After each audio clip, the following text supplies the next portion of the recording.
اللہ الرحمن الرحیم۔ سلام ہو ان پر جو اپنے پروردگار کی طرف سے ہدایت پر ہیں اور ہدایت کی پیروی کرتے ہیں۔ اللہ تعالیٰ ایسے لوگوں کے شر سے اپنی پناہ میں رکھے جن کے قول و فعل میں تضاد ہو اور اس صفائی سے جھوٹ بولے کہ لوگوں کو یہ لگے کہ ان سے بڑا کوئی سچا نہیں ہے۔ ایسے لوگوں سے اللہ تعالیٰ اپنی پناہ میں رکھے اور ان کے شر سے اللہ تعالیٰ ایمان والوں کو محفوظ رکھے، آمین یا رب العالمین۔ میرے بھائیوں، یہ کراچی کے ساحلوں سے والی دعوت یہ کوئی انوکھی دعوت نہیں تھی جو کراچی کی تھی، یہ وہی دعوت تھی جو مکے کی پہاڑیوں سے اٹھی تھی، فاران کی چوٹیوں پہ جہاں یہ ندا لگائی گئی تھی کہ اے لوگوں، اللہ کو اکیلا الہ مان لو، تم کامیاب ہو جاؤ گے۔ کیونکہ اس دعوت کو تبدیل کر دیا گیا، یلغار کی گئی دین اسلام کے اندر، صوفی ازم اور پھر رافضیت اس کے اندر داخل ہوئی، جنہوں نے اسلام کے اس بنیادی عقیدے کو جس کی بنیاد کے اوپر جنت اور دوزخ کا فیصلہ ہونا ہے، عقیدہ توحید اور رسالت کو تبدیل کرنے کے لیے ایڑی چوٹی کا زور لگایا۔ اور اس کے اندر یہ صوفی، ان میں اکثریت صوفی جو ہے، اگر ان کی چھان بین کریں گے تو یہ رافضی ملیں گے آپ کو۔ تو دیکھیے، اس دعوت کو چھپا دیا گیا۔ پھر یہ پیشہ ور ملا ایکٹیو ہوئے، دین فروش، جنہوں نے اس کتاب کو چھپانے کے لیے کسی نے 400 کتابیں لکھی، کسی نے 600 کتابیں، کوئی 1000 کتابوں کا مصنف نکلا، لیکن اللہ کی ایک اس سچی کتاب کو اٹھانے کی کوشش نہیں کی، بلکہ اس کو چھپانے کی کوشش کی۔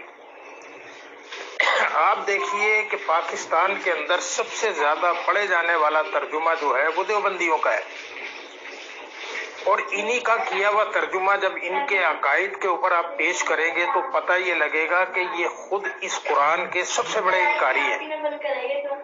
انہی کا کیا ہوا ترجمہ انہی کے عقائد کے اوپر پیش کریں گے تو یہ بات روز روشن کی طرح ہو جائے گی کہ سب سے بڑے اس قرآن کے منکر اور انکاری یہ دیوبندی ہے۔ اور دیکھیے، انہوں نے لوگوں کی بغلوں سے قرآن نکال کر تبلیغی نصاب گھسیڑ دیا، اور تبلیغی نصاب ان کا اٹھا کر دیکھیے تو آپ کانوں کو ہاتھ لگائیں گے۔ حکیم الامت کا بہشتی زیور اٹھا کر دیکھ لیجئے، آپ اعمال قرآنی اٹھا کر دیکھ لیجئے، امداد المشتاق ان کی جس کتاب کو اٹھا کر دیکھیں گے وہ کفر و شرک سے بھری ہوئی ملے گی آپ کو۔ تو میرے بھائیوں، یہ جو کراچی کے ساحلوں سے دعوت اٹھی تھی، یہ وہی دعوت تھی جس کو انہوں نے چھپا لیا تھا، اور اس کے گرد انہوں نے اپنے اپنے مسلکوں کی تفسیریں اور تشریحیں لکھ کر اس جوہری دعوت کو چھپایا تھا انہوں نے۔ یہ ایسی دعوت ہے کہ اس کے نتیجے کے اندر پیغمبروں کو شہید کر دیا گیا، ان کے ماننے والوں کو شہید کر دیا گیا۔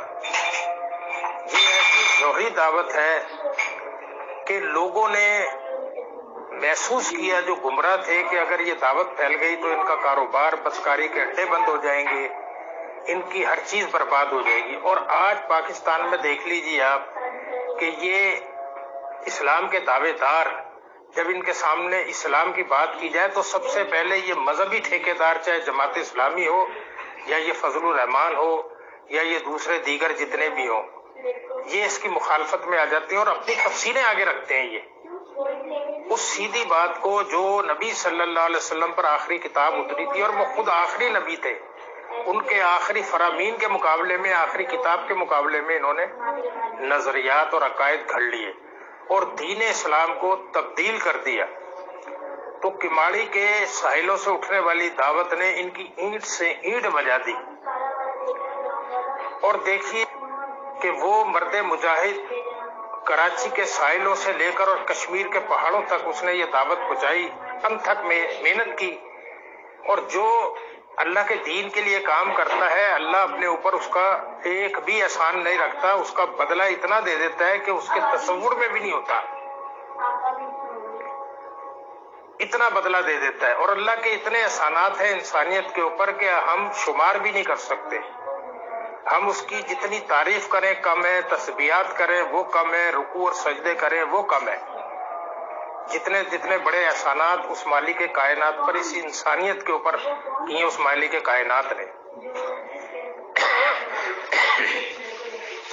تو دیکھیے یہ اتنی زبردست دعوت تھی جو کراچی کے ساحلوں سے اٹھی تھی، ایک اللہ کی بندگی کی اور آخری رسول صلی اللہ علیہ وسلم کی اتباع اور پیروی کرنے کی۔ بدعت پہ تھوکنا بھی پسند نہیں کرتا تھا وہ مجاہد، اور شرک کا وہ دشمن تھا، طاغوت کا وہ دشمن تھا۔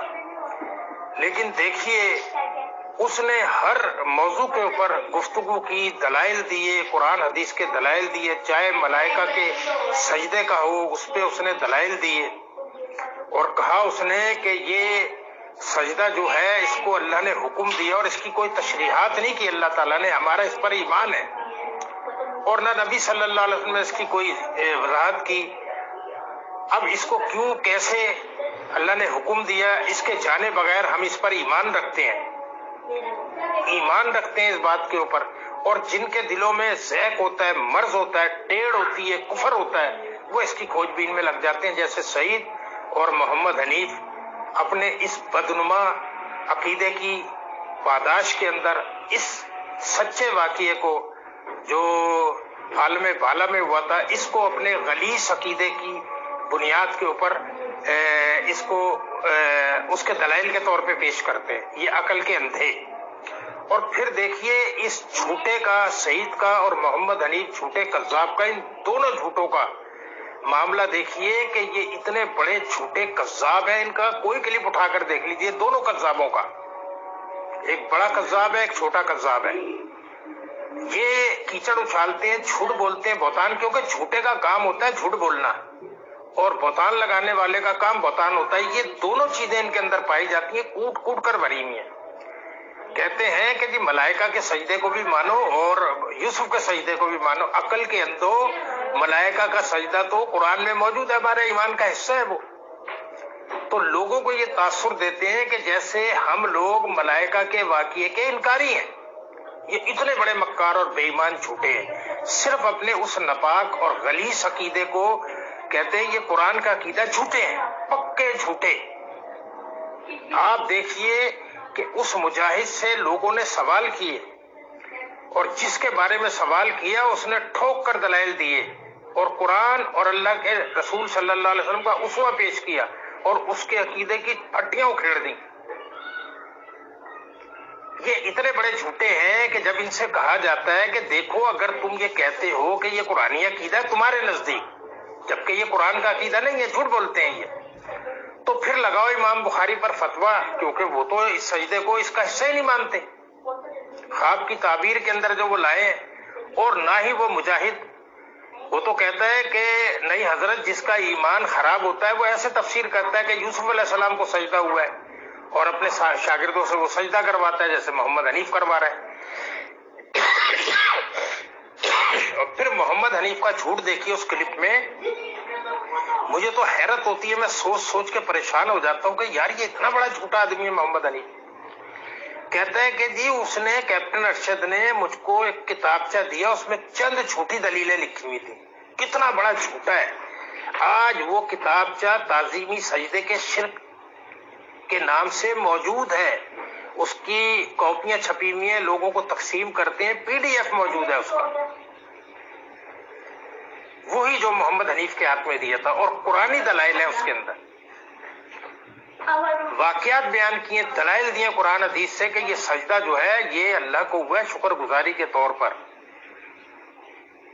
اور پھر دیکھیے یہ اس واقعے کو بیان کرتے ہیں اپنے اس ناپاک عقیدے کو بیان کرنے کے لیے، آدم علیہ السلام کے سجدے کو، جو کسی صورت میں یہ ثابت نہیں کر سکتے اس کو۔ اور خود محمد حنیف کے قول و فعل میں تضاد دیکھیے، خود اپنی پہلی تفسیر میں اس کے جو مقلدین ہیں، اندھے پیروکار، وہ خود اس کی پہلی تفسیر پڑھے، اس میں وہ کیا لکھتا ہے کہ یہ عالم بالا کا واقعہ ہے اور اس میں قیاس رائے سے گریز کرنا چاہیے، اور خود قیاس کر رہا ہے۔ اور 17 نمبر شمارے میں انہوں نے یہ شجرکاری کی تھی، اس شجر خمیسہ کی۔ اور پھر دیکھیے وہاں کیا لکھتا ہے کہ یہ خارج الامکان ہے، شرک ہے، بے تکی تعبیر ہے، اور خود محمد حنیف کی تقریر کا کلپ بھی موجود ہے جس کے اندر وہ کہتا ہے کہ رہا وہ معروف سجدہ جو ہتھیلیاں اور ماتھا ٹکا کے کیا جاتا ہے کسی بھی شریعت میں جائز نہیں تھا، بے تکی تعبیر ہے، خارج الامکان ہے۔ تو آپ دیکھیے اس کے قول و فعل میں کتنا تضاد ہے۔ کہتے ہیں ڈاکٹر عثمانی سے غلطیاں نہیں ہو سکتی ہیں، اوبے بھائی اس سے تو غلطے ہوئے، غلطیاں نہیں غلطے، کہ پہلے یہ کچھ کیا کہتا رہا اور بعد میں یہ کیا کہتا رہا۔ کیا ڈاکٹر عثمانی کا یہ عقیدہ تھا کہ یوسف علیہ السلام کو سجدہ ہوا ہے؟ ہرگز نہیں۔ کیا ان کے بعد میں کتنے سال گزرنے کے بعد کیا یہ سن 2014 15 16 کے اندر یہ کسی کا عقیدہ تھا کہ یہ سجدہ یوسف علیہ السلام کو ہوا ہے؟ ہرگز نہیں۔ بلکہ میں نے پہلے بھی کئی بار یہ واقعہ بیان کیا ہے، یہاں کراچی کے اندر یہ ہمارے سامنے ہی 4 نمبر میں ایک لڑکا شاہد رہتا ہے جو ان کے ساتھ علیحدہ ہوا تھا اور چلا گیا تھا اس طرف یعقوب علی کے ساتھ، اور بعد میں وہ واپس پھر ادھر پلٹ آیا۔ تو اس سے میری ملاقات ہوئی اس وقت، تو اس نے کہا کہ بھئی یہ تو سجدے کے اوپر ان کا اختلاف ہوا ہے، کہ وہ کہتے ہیں یہ سجدہ یوسف علیہ السلام کو ہوا ہے، سعید اور بدر صاحب کہتے ہیں کہ یہ سجدہ اللہ کو ہوا ہے۔ تو آپ اندازہ لگائیے کہ اس وقت ہمارے یہاں یہ فتنہ ہی نہیں تھا، اس کے اوپر کوئی بحث ہی نہیں تھی، اور سب کا عقیدہ تھا کہ سجدہ تو سب اللہ کو ہوتا ہے۔ اور پھر وہ جو جنتیوں کا بنیادی عقیدہ ہے اس کے اندر لکھا ہوا ہے کہ سجدے اور رکوع صرف اللہ کے لیے، اور تعظیمی سجدے کو شرک قرار دیا، اور محمد حنیف نے اس کو تعظیمی سجدہ قرار دیا ہے۔ اور پھر کہتے ہیں کہ جی ہم نے اس سے رجوع کر لیا۔ تو اب بتائیے غلطیاں ڈاکٹر عثمانی سے ہوئے یا غلطے محمد حنیف سے ہوئے؟ پہلے تعظیمی سجدہ کہتا تھا، پھر کہتا ہے ہم نے رجوع کر لیا، پھر اسی میں 3 جھوٹ بولے محمد حنیف نے کہ یہ اللہ کا حکم ہے۔ تو ہم نے کہا بھائی ہمیں تو دکھاؤ، ہم اندھے ہو گئے، ہماری آنکھوں میں ککرے پڑ گئے، کیا ہو گیا ہمیں نظر نہیں آ رہا، کہاں ہے اللہ کا حکم کہ یوسف کو سجدہ کرو؟ کہتا ہے اللہ کی مشیت ہے، بھائی یہ بھی دکھاؤ کہاں ہے؟ اور پھر اس سے بھی زیادہ خطرناک بات کہتا ہے کہ اللہ اس سے راضی ہو گیا تھا۔ یہ اس وقت جب یوسف علیہ السلام اور یعقوب علیہ السلام موجود تھے تو یہ محمد حنیف اسی طرح موجود تھا وہاں پر جیسے امام غزالی نبی صلی اللہ علیہ وسلم کے معراج کے واقعے میں کہتا ہے کہ میں وہاں موجود تھا، یہ بھی وہاں موجود تھا، کیا اسی طرح امام غزالی کی طرح۔ اس کو کیسے پتا کہ اللہ راضی ہو گیا تھا؟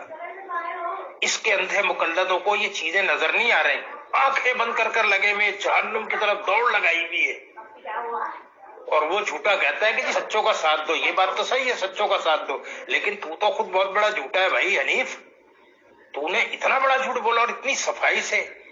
یہ بات تو اس کلپ اندر میرے اور یعنی کہ ان باتوں پر میرا اور پکا یقین ہو گیا جو لوگ یہاں کراچی کے بتاتے ہیں کہ محمد حنیف سے آپ گفتگو کر رہے ہو، ایک بندہ ادھر بیٹھ جائے اور ایک ادھر بیٹھ جائے، ادھر والے بندے سے جب وہ گفتگو کر رہا ہے تو تاثرات ایسے کہ آپ دیکھ کر کہو کہ یار کیا شاندار تاثرات ہے، اور جیسے چہرہ ادھر کرے گا اس بندے سے اگر اختلاف ہے تو چہرے کے تاثرات جیسے ایکٹر کے تبدیل ہوتے ہیں ایسے اس کے تبدیل ہو جاتے ہیں۔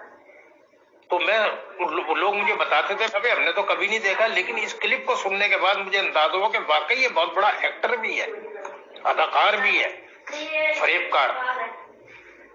اور کہتا ہے کہ دیکھو جی ہم نے تو کہا تھا کہ آ جاؤ بات چیت کرو، اور یہ نہیں آئے، اور آج سردار اشرف بھی زندہ ہے یہاں پر جس نے اس کو روکا بار بار فون کر کے اس کے شورا کے لوگوں کو روکا کہ یہ 2 دن میں فیصلہ نہ کرو، وہ اگلے ہفتے میں آ جائے گا، اور وہ آنے کے لیے تیار تھا کیونکہ اس کو جلدی تھی، اسے پتا تھا کہ اگر یہ کتابچہ سب کے ہاتھ میں چلا گیا اور پڑھ لیا سب نے تو محمد حنیف کی قبر کھود دیں گے۔ تو کہتا ہے ہم نے اس کے جو اس نے چند جھوٹی دلیلیں دی تھی اس کے دلائل کے طور پہ لوگوں نے ہم سے کہا کہ جی تم کچھ لکھو، ہم بار بار آپ کے پاس آتے ہیں، تو ہم نے یہ من النور الی الظلمات لکھ دیا۔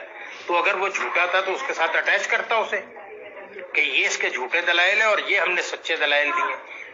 لوگوں کو اس کی پڑھنے کی اجازت نہیں ہے۔ آپ اس کی سچائی کا اندازہ لگائیے کتنا بڑا سچا ہے یہ محمد حنیف، کہ اس کی جماعت کے لوگ وہ پڑھ نہیں سکتے، ان کو پڑھنے کی اجازت نہیں ہے، اگر کہیں تقسیم کیا گیا تو چھینتے ہیں، کہتے ہیں یہ ہمارے حوالے کرو۔ یہ اتنے بڑے مکار بے ایمان جھوٹے ہیں۔ تو اللہ تعالیٰ نے، ہم تو اللہ کا اتنا شکر ادا کرتے ہیں الحمدللہ، کیونکہ میں ایک بات بیان کروں کہ ایک ٹائم ایسا تھا کہ میں جوانی میں تھا اور میں نماز کبھی کبھی پڑھا کرتا تھا، تو میں سجدے میں عموماً دعائیں مانگتا تھا کہ بار الہ مجھے اس دین کی سمجھ دے جس کے اوپر صحابہ اکرام نے عمل کرا تھا. یہ دل کے اندر سے آواز نکلتی تھی میرے. تو اس کے کئی سالوں کے بعد یہ میں کبھی کبھار نماز پڑھا کرتا تھا، کبھی مغرب کی، کبھی عشاء کی، کبھی ظہر کی بھی پڑھ لیا تھا میں. تو میں یہ عموماً دعائیں مانگتا تھا کہ یا اللہ تو مجھے اس دین کی سمجھ دے جس دین پر صحابہ اکرام چلا کرتے تھے. اور وہ اللہ تعالیٰ نے میری دعا قبول کری. میں اس کا شکر گزار ہوں الحمدللہ. اور یہ دعوت جب میرے سامنے 88 کے اندر آئی تو میں نے 1 منٹ کی بھی دیر داری نہیں لگائی اور میں نے اسے قبول کرا. لیکن 1.5 سال میرے اوپر یہ کیفیت رہی نیم پاگلوں کی کہ یہ پوری دنیا کافر مشرک ہے اور یہ چند لوگ ہیں. اور جیسے جیسے مطالعہ کرتا گیا اور قرآن کا ترجمہ میں نے اتنا سنا ہے. قرآن کا ترجمہ لوگ جانتے ہیں کہ میں عربی نہیں پڑھا ہوا، لیکن الحمدللہ میں نے اتنا قرآن کا ترجمہ پڑھا ہوا ہے کہ اگر کوئی پڑھتا ہے قرآن تو بے شمار ایسے الفاظ ہیں کہ جب وہ پڑھتا ہے اللہ کی رحمت ہے میرے اوپر، میں اس کا شکر گزار ہوں. وہ پڑھتا ہے تو مجھے یہ ہوتا ہے کہ یہ اس کا ترجمہ یہ ہے. اتنا یعنی کہ میں نے ترجمہ، اور میں اب بھی سنتا ہوں الحمدللہ، کیونکہ یہ ایسی کتاب ہے کہ اس سے نہ تو ذہن تھکتا ہے نہ دل بھرتا ہے. اس کو بار بار سننے سے اور ایمان تازہ ہوتا ہے. اور میں سب بھائیوں سے گزارش کرتا ہوں کہ اللہ کی کتاب کو بار بار سنو، بار بار غور و فکر کرو. یہ وہ کتاب ہے کہ یہ لوگوں کو سیدھا راستہ دکھاتی ہے. اور محمد حنیف کا کفر کھل کے تمہارے سامنے آ جائے گا. تم بار بار اس کتاب کو پڑھو. اللہ سے دعا ہے کہ اللہ تعالیٰ قول و فعل کے تضاد سے اپنی پناہ میں رکھے، زندہ رکھے تو دین اسلام پر، موت آئے تو شرک سے پاک ایمان پر. آمین یا رب العالمین. السلام علیکم.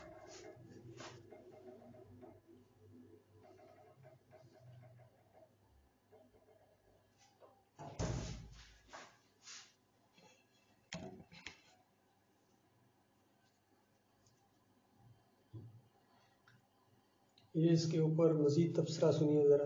وعلیکم السلام ورحمۃ اللہ. بہت ہی ایمان افروز اور جوش کے ساتھ اور خیرخواہی کے ساتھ آپ نے یہ کلپ بھرا ہے. معراج الدین صاحب، اللہ تعالیٰ آپ کو اس کا پورا اجر دے. اور یہ جو بات آپ نے کہی ہے کہ وہ والا مضمون جو میں نے محمد حنیف صاحب کے ہاتھ میں پکڑایا تھا، یہ وہی ہے جو سجدہ تعظیمی کا شرک یعنی پرنٹ کرا دیا گیا ہے. اور پھر آخری ایڈیشن کے اندر اس کے آخر میں ایک موازنہ بھی پیش کیا گیا ہے ڈاکٹر مسعود الدین عثمانی رحمۃ اللہ علیہ بمقابلہ محمد حنیف. اور 10 موٹے موٹے پوائنٹ میں نے اس میں لکھے ہیں کہ جس میں محمد حنیف نظریاتی طور پر ڈاکٹر عثمانی رحمۃ اللہ علیہ سے اختلاف کرتے ہیں. اس سب معاملات میں ڈاکٹر عثمانی رحمۃ اللہ علیہ کا موقف جو ہے وہ درست ہے اور زبردست ہے، اور ان کا جو علم ہے وہ ناقص ہے. تو بہرحال وہ جو کتابچہ ہم نے سجدہ تعظیمی کا شرک پرنٹ کروایا تھا لاہور میں، ایک عامر صاحب ہے پرنٹر ہیں، اور ہمارے کمال خان صاحب اس کی وہ جو پریس ہے وہ جانتے ہیں اس کی جگہ کو، بلکہ آپ بھی شاید وہاں ایک دفعہ گئے تھے، لیکن اب اس نے وہ جگہ تھوڑی تبدیل کر لی ہے. تو اگر آپ تھوڑا رابطہ کریں اپنے ابرار صاحب سے، کیونکہ وہ ان کے پاس وہ سہولت ہے، موٹر سائیکل وغیرہ ہے، تو وہ ذرا اس کو تھوڑا سا ڈھونڈیں اور اس کو کہیں کہ وہ سجدہ تعظیمی کا شرک جو ہے نا وہ ہم ذرا بڑی تعداد میں پرنٹ کروائیں گے. اور انشاءاللہ یہ ان ساری مساجد کے سامنے پہلے بھی ہم نے قریب وہاں لوگوں میں بانٹا تھا. یہ بانٹنے تو نہیں دیتے، لیکن ہم نے تو اپنے بھائیوں کی خیرخواہی میں کرنا ہے. تو اس جال کو اللہ تعالیٰ توڑے گا، اور لوگوں کو یعنی وہ پڑھنا چاہیے، لوگوں کو پڑھنا چاہیے. اس میں ذرا برابر کوئی ایسی چیز نہیں ہے کہ یہ محمد حنیف صاحب کہیں کہ نہ پڑھو، تم نہ پڑھو، پھر تمہاری اور تبلیغی جماعت والوں کی مثال ایک ہو جائے گی. کیونکہ تبلیغی جماعت والے جب ادھر ادھر جاتے ہیں، اگر کبھی ہم اپنا لٹریچر ان کو دیتے تھے فلاں کا راستہ، تو ان کا امیر کہتا تھا واپس، سارے واپس کر دیتے تھے، سارے جمع کرا دیتے تھے. تو کوئی لاکھوں میں ایک ہو جو یعنی اس کو پڑھنے کی ضرورت کرتا ہو، لیکن عام طور پر نہیں پڑھتے تھے. بالکل وہی کیفیت ہے محمد حنیف کی. اور منور سلطان کی وہ بات بالکل سچی ہو گئی کہ محمد حنیف نے جماعت کو تبلیغی جماعت بنا دیا ہے. یہ اور بات کہ اتنا کچھ لکھنے کے بعد بھی اسی پلیٹ فارم پر کھڑا، چونکہ ابھی تک امید میں منور سلطان بھی امیدوار ہے بھائی کہ اس کا کہیں وہ نام کہیں امیر جماعت کی حیثیت سے نکلنا ہے، اور اگر میں نے جماعت محمد نعیم کو چھوڑ دیا تو وہ چانس ختم ہو جائے گا۔ ادھر ڈاکٹر عبداللہ بھی امیدوار ہے، لیکن